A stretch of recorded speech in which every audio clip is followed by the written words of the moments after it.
समस्त भारत व विदेश में रहने वाले नर व नारी समुदाय, बच्ची व बच्चे, भाई व बहन, पिता व माता, आप सब सुख समृद्धि पावें। आप तक श्री राम की कृपा सदा बरसती रहें। देखिए, भगवान कृष्ण और अर्जुन के प्रसंग में गीता में भगवान क्या कहते हैं कि हे अर्जुन, अहंकार, धैर्य और उत्साह युक्त,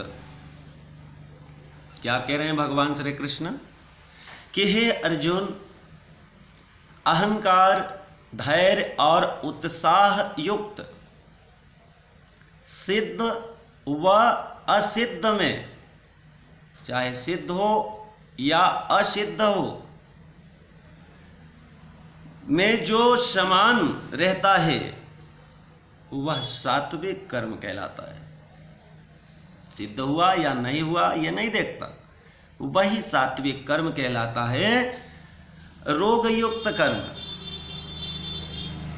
फल इच्छुक, लोभी, हिंसक, अपवित्र, भाइयों बहनों, हर्ष शोक से युक्त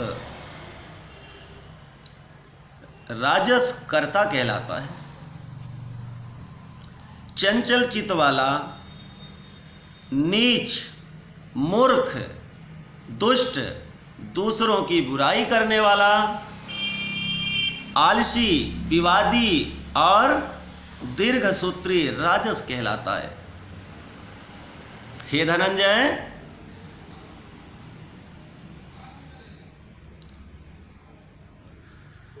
गुणों की तरह बुद्धि और धर्म के भी 3 भेद हैं। उनको विस्तार से कहता हूं, सुनो। जो बुद्धि प्रवृत्ति, निवृत्ति, कर्तव्य, अकर्तव्य, भय, अभय और बंधन, मोक्ष को जानता है, वह सात्विकी है। हे पार्थ, जिससे धर्म, अधर्म और कर्तव्य, अकर्तव्य ठीक निश्चय नहीं होता, वह राजसी है। हे पार्थ, जिस अज्ञान से ढकी हुई बुद्धि करके मनुष्य अधर्म को धर्म मानता है, वह तामसी है। हे पार्थ, एकाग्र चित्त होने से इधर उधर न डिगने वाली जिस प्रवृत्ति के द्वारा मन, प्राण एवं इंद्रियों की क्रिया ठीक चलती है, वह सात्विक है।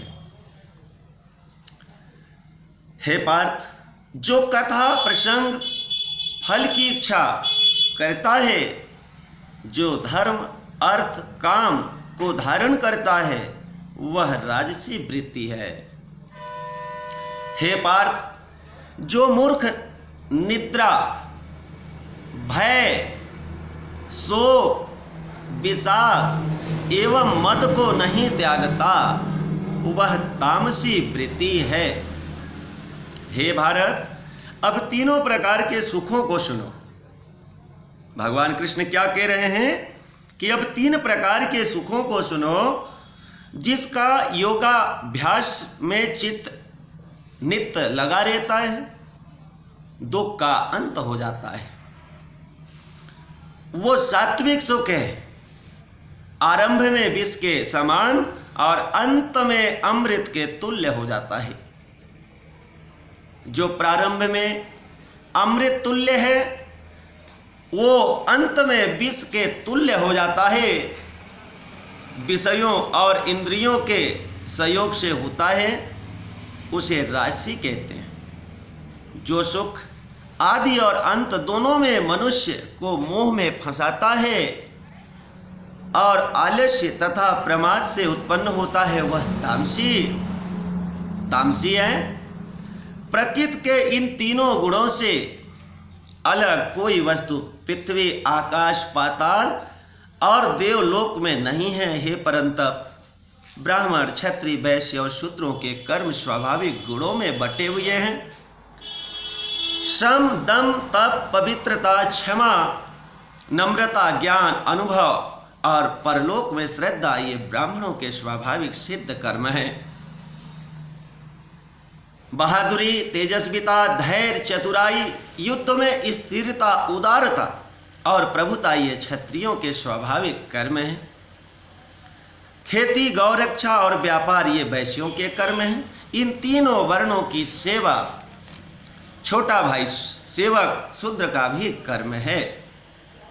हे भाइयों, जो लोग अपने अपने गुणों और प्रवृत्तियों के अनुसार कर्म करते हैं उनको सिद्धि प्राप्त होती है, और जिसने सब जगत का विस्तार किया उस ईश्वर को अपने कर्मों के द्वारा आराधना करके मनुष्य सिद्धि को पाता है। दूसरे उत्तम कर्म से अपना नीच कर्म श्रेष्ठ है। स्वाभाविक कर्म करने से पाप नहीं लगते। हे अर्जुन, दोष युक्त होते हुए भी स्वाभाविक कर्म का त्याग न करना चाहिए, क्योंकि धर्म अग्नि की तरह दोष कर्म व्याप्त है। भाइयों बहनों, इन्हीं वाणियों से आज आप तक आत्मा जीतने वाला इच्छा रहित मनुष्य संन्यास के द्वारा सर्व कर्म निवृत्त रूप परम सिद्धि को पाता है।